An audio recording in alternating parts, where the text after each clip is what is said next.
Ustaz, saya ingin bertanya bagaimana menghilangkan rasa sakit hati kepada seorang yang telah menyakiti hati kita. Masya Allah. Tinggal dihilangkan saja. Bagaimana caranya? Ada ceramah saya judulnya 20 sebab kenapa harus memaafkan. 20 sebab. Dirunungilah satu-satu sebab tersebut agar kita mudah memaafkan. Di antaranya hal membuat kita mudah memaafkan, kita yakin bahwasanya segala musibah yang menimpa kita, termasuk orang itu menyakiti hati kita karena dosa-dosa kita. Dan kalau kita menerima musibah tersebut dengan baik, maka dosa-dosa kita akan terampuni. Di antaranya, kalau kita memaafkan, kita akan dimaafkan oleh Allah Subhanahu wa taala. Ya. Kalau kita maafkan, kita akan dimaafkan oleh Allah Subhanahu wa taala. Wa jazaa'u sayyi'atin sayyi'atun mithluha.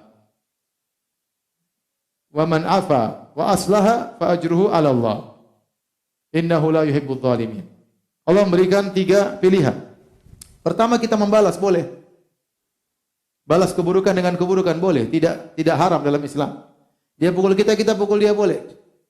Dia bilang kita, mohon maaf, anjing, kita bilang kamu anjing, boleh, tak mengapa. Tapi jangan bilang anjing rabies, dosa. Jangan balas lebih daripada kezaliman yang dia lakukan. Ini pilihan pertama, kita balas sesuai dengan kadar kezalimannya. Dan betapa susahnya kita membalas dengan kadar kezaliman. Kebanyakan orang kalau membalas lebih daripada kezaliman. Daripada kezaliman orang tersebut. Kalau kita membalas lebih daripada kezaliman orang tersebut, kita sekarang yang zalim. Maka terjatuhlah kita pada model ketiga, innahu la yuhibbudz zalimin. Allah tidak suka dengan orang-orang yang zalim. Di antaranya yang membalas lebih daripada kadar seharusnya. Pilihan yang ketiga, jadi pertama kita balas, yang kedua kita balas lebih parah dan itu zalim. Yang ketiga kita maafkan. Kata Allah, man afa, barang siapa memaafkan. Kata Allah, fa ajruhu 'ala Allah. Pahalanya di sisi Allah. Allah tidak sebutkan apa, dan ini di antara cara Allah untuk menjelaskan bahwasanya pahalanya besar. Allah tidak sebutkan apa pahalanya, tapi Allah mengatakan fa ajru Allah. Di antaranya barang siapa maafkan, dia akan dimaafkan oleh Allah. Al jazaa' menyisil amal. Balasan sesuai dengan perbuatan. Kalau Anda maafkan dia, Anda akan dimaafkan oleh Allah Subhanahu wa taala. Di antara hal yang memudahkan kita maafkan untuk menghilangkan rasa jengkel dari hati kita, kita yakini bahwasanya ini sudah ditakdirkan oleh Allah 50.000 tahun sebelum Allah ciptakan langit dan bumi. Ya sudah, Anda nggak bisa menghindar. Ini sudah dicatat oleh Allah Subhanahu wa taala, ya, di Lauhil Mahfuz 50.000 tahun sebelum Allah menciptakan langit dan bumi. Jadi buat apa kita marah-marah wong sudah dicatat, mau diapain? Tidak bisa menghindar.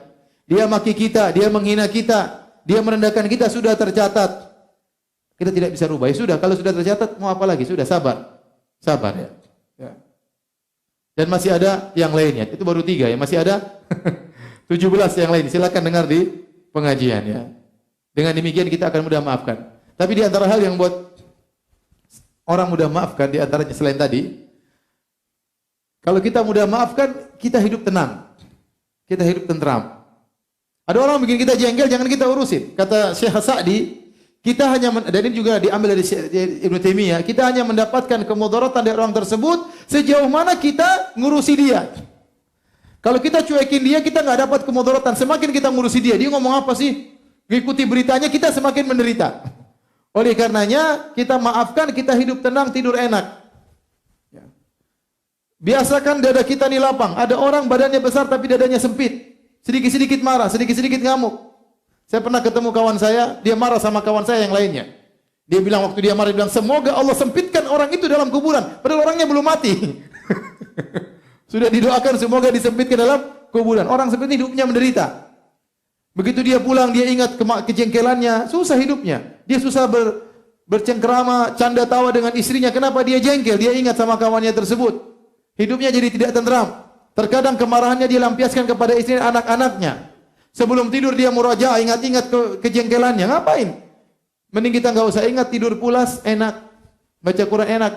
Ada orang datang kepada saya, Ustaz ini ada yang ngomongin antum. Ini demi, orang bilang kepada saya, Ustaz ada orang ngomongin antum dalam ceramah. Saya tidak mau dengar, saya hapus. Apa susahnya? Saya dengar, saya bikin pusing. Mau bantah juga, ngapain? Habis waktu. Ya. Bantah pun belum tentu dia dengar. Bantah pun dia semakin menjadi-jadi. Ya sudah biarin aja. Saya datang, saya delete Assalamualaikum. Saya lagi happy, ente jangan ganggu ana dengan hal-hal ini. Paham? Sudah.